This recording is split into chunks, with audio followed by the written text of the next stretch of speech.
Hi, എല്ലാവരും SSLCയുടെയും +2ൻ്റെയും result wait ചെയ്തിരിക്കുകയാണ് അല്ലേ. തോൽവി ഉണ്ടാവും, ജയവും ഉണ്ടാവും. അത് ഏതൊരു മത്സരത്തിലും ഉണ്ടാവുന്ന കാര്യമാണ് അല്ലേ. പാരൻസിനോട് പറയാനുള്ള കാര്യം, പരീക്ഷ കഴിയുന്നത് വരെ അവരെ പഠിക്കാനായിട്ട് കമ്പൽ ചെയ്യണം, നിർബന്ധിക്കണം.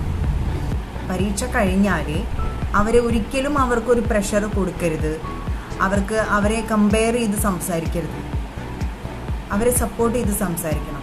തോൽവിയും ജയമൊക്കെ ഉണ്ടാവും, മാർക്ക് കുറയും, നിനക്ക് പറ്റുന്നത് നീ ചെയ്തില്ലേ എന്ന് അവരെ സമാധാനിപ്പിക്കുക. ഇന്ന് ഈ വീഡിയോ ചെയ്യാൻ കാരണം, നാളെ റിസൾട്ട് അറിയാൻ വേണ്ടി വെയിറ്റ് ചെയ്യുന്ന സമയത്ത് ഇന്ന് ഒരു കുട്ടി സൂയിസൈഡ് ചെയ്തു.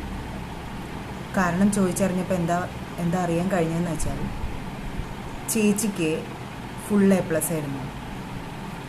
ഈ കുട്ടിക്ക് ഫുൾ A+ ഇല്ല എന്നുണ്ടെങ്കിൽ വീട്ടിൽ കളിയാക്കല് നേരിടേണ്ടി വരും, അല്ലാന്നുണ്ടെങ്കിൽ വഴക്ക് പറയും. എന്തൊക്കെയോ ആ കുട്ടി പേടിച്ചിട്ടാണ് ആ കുട്ടി സൂയിസൈഡ് ചെയ്തത്.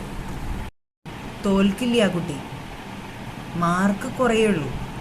എന്നിട്ടും ആ കുട്ടിക്ക് അത് ഫേസ് ചെയ്യാനായിട്ട് സാധിച്ചില്ല. അപ്പം നമ്മൾ എന്താ ചെയ്യേണ്ടത്?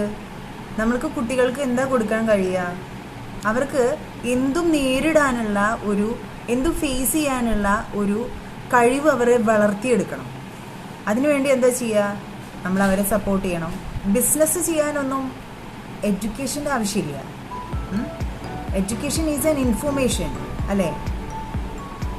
എത്രയോ സക്സസ് ആയിട്ടുള്ള ആളുകൾ, ബിസിനസ് മേഖലയിൽ സക്സസ് ആയിട്ടുള്ള ആളുകൾക്ക് എഡ്യൂക്കേഷൻ ഇല്ലാത്തവരുണ്ട്. ബാക്ക് ബെഞ്ചേഴ്സ് സക്സസ് ആയിട്ടുള്ള കഥകൾ ഒരുപാട് നമ്മൾ കേട്ടിട്ടുണ്ട് അല്ലേ, ഇല്ലേ? അതൊക്കെ അവർക്ക് പറഞ്ഞു കൊടുക്കണം.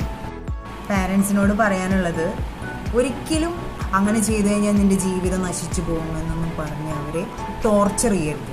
അതൊക്കെ അവസാനിപ്പിക്കേണ്ട കാലം എന്നേ കഴിഞ്ഞു. എൻ്റെ മോൻ +2 പഠിക്കുന്നത്.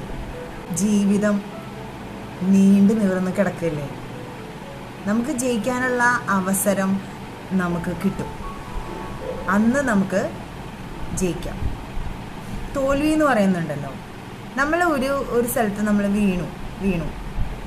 ആ വീണ് കഴിഞ്ഞാൽ അവിടെ തന്നെ കിടക്കുകയാണെന്നുണ്ടെങ്കിൽ അവൻ തോൽക്കും.